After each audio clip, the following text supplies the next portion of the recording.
পরিবারের জন্য হলেও বানিয়ে খাও এইভাবে বার্ন মাছের রসা। গরম ভাতের সাথে অপূর্ব লাগে। রইল আজকের রেসিপি।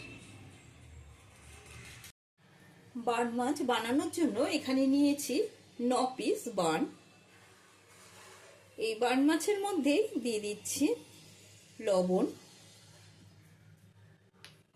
দিয়ে দেব পরিমাণ মতো হলুদ গুঁড়ো। এটা বেশি বড় বার্ন মাছ না, ছোট বার্ন মাছ। আর দিয়ে দেব সর্ষের তেল। সর্ষের তেলটা দিয়ে মেখে রাখলে মাছ ভাজার সময় গায়ে ছিটকবে না। মাছটা ভালো করে মেখে 10 মিনিটের জন্য ঢাকা দিয়ে রাখবো। এবারে মশলা বানিয়ে নেব। এখানে একটা ছোট সাইজের পেঁয়াজ নিয়েছি। পেঁয়াজটা পেস্ট বানিয়ে নেব। পেঁয়াজের পেস্ট নামিয়ে নিয়েছি। এবারে এর মধ্যে পেস্ট করে নেব 4-5 কোয়া রসুন আর আদা, 6-7টা শুকনো লঙ্কা। ঝালটা নিজেদের পরিমাণ বুঝে ব্যবহার করবে। দিয়ে দিচ্ছি সামান্য জল। এটাও পেস্ট বানিয়ে, আদা রসুন শুকনো লঙ্কার পেস্টও হয়ে গেছে, সেটাও নামিয়ে নিয়েছি। এবারে দিয়ে দিচ্ছি একটা মাঝারি সাইজের টমেটোটাও পেস্ট করে নেব। কেটে নিয়েছি এখানে 2টো আলু, পাতলা পাতলা করে একটু লম্বা লম্বা সাইজের কেটে নিয়েছি। গ্যাসে কড়াইতে কিছুটা সর্ষের তেল গরমে বসিয়ে দিয়েছি। এবার এই সর্ষের তেলের মধ্যে দিয়ে দিলাম লবণ, দিয়ে দিচ্ছি সামান্য হলুদ গুঁড়ো। এই লবণ আর হলুদের মধ্যে দিয়ে দেব আলু। প্রথমে আমি আলুটা ভেজে নেব। তোমরা চাইলে প্রথমে মাছ ভেজে নিতে পারো, তাতে অসুবিধা নেই। আমি প্রথমে আলুটা একটু লাল লাল করে ভেজে তুলে নেব। আলুগুলো ভেজে তুলে নিয়েছি। এবারে এই তেলের মধ্যে দিয়ে দিচ্ছি মাছগুলো। সমস্ত মাছটাই দিয়ে দিচ্ছি।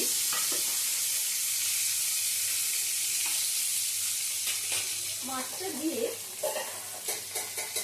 ঢাকা বন্ধ করে দিলাম। ঢাকাটা তুলে মাছগুলো একটু এপিট ওপিট করে নেব।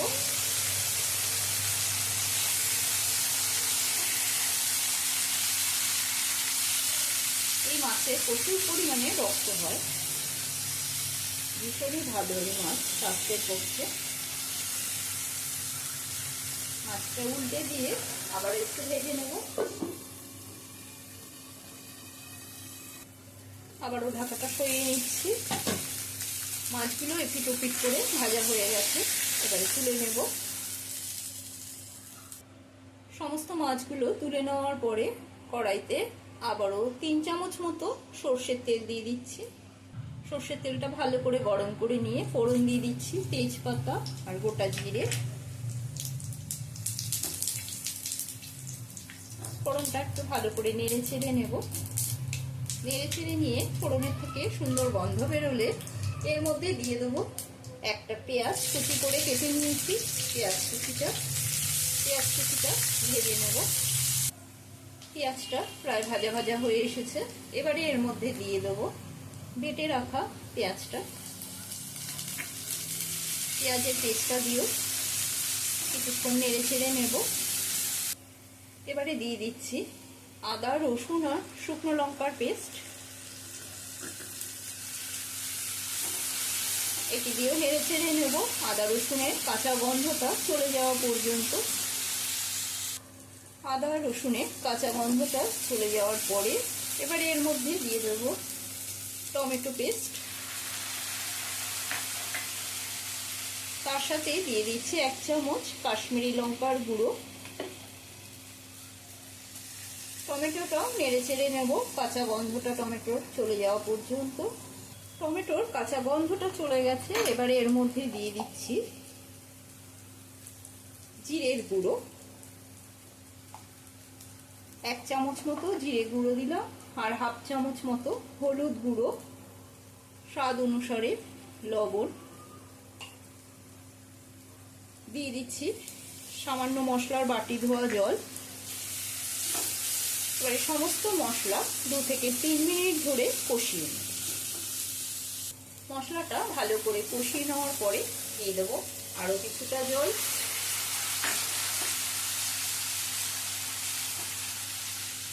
জলটা দেওয়ার পরে দিয়ে দেবো এর মধ্যে ভেজে রাখা মাছগুলো।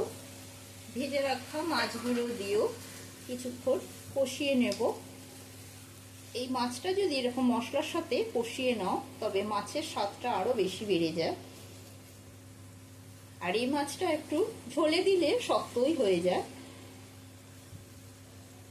ভালো করে মশলার সঙ্গে মাছটা কষিয়ে নেব 2 থেকে 3 মিনিট ধরে। 2-3 মিনিট ধরে মাছগুলো মশলার সাথে কষানোর ফলে দেখো কি সুন্দর তেল ছেড়ে এসেছে। এখন এই অবস্থায় দিয়ে দিচ্ছি ভেজে রাখা আলু। আলু দিয়েও কষিয়ে নেব।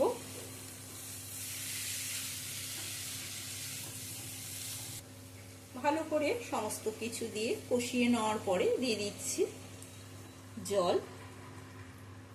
এখানে আমি 1 বাটি জল দিলাম, যেহেতু আমি বাইন মাছের রসা বানাবো, ঝোল বানাচ্ছি না, সেই জন্য বেশি জল দেওয়ার দরকার নেই।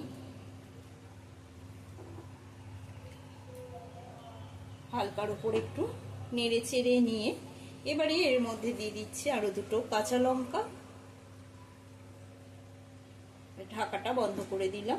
গ্যাসের স্টিমটা লো টু মিডিয়ামে রেখেছি। মিনিট 3-4 বাদে ঢাকাটা সরিয়ে নিচ্ছি। খুব সুন্দর কিন্তু গন্ধ বেরিয়েছে। দেখো রান্নার কালারটাও কত সুন্দর হয়েছে। দেখতে যতটা সুন্দর খেতেও কিন্তু ঠিক ততটাই সুন্দর। ভীষণই ভালো লাগে এই মাছটা খেতে। গরম ভাতের সাথে খেয়ে দেখবে অপূর্ব টেস্ট। এবারে এর মধ্যে দিয়ে দেবো বাড়িতে বানিয়ে নেওয়া গরম মশলা। এর মধ্যে আছে 2টো ছোট এলাচ, দারচিনি আর 2টো লবঙ্গ। গরম মশলাটা দিয়ে আবারও কিছুক্ষণের জন্য ঢাকাটা বন্ধ করে দিলাম। আজকের মতো বার্ন মাছের রসা কমপ্লিট। আশা করি রেসিপিটা তোমাদের খুবই ভালো লেগেছে। ভালো লাগলে একটা লাইক দিয়ে দেবে, কমেন্ট করে অতি অবশ্যই জানাবে রেসিপিটি তোমাদের কেমন লাগলো। আজকের মতন এই পর্যন্ত। আবার অন্য কোনো নতুন রেসিপি নিয়ে হাজির হব। সুস্থ থাকবে, ভালো থাকবে, ধন্যবাদ।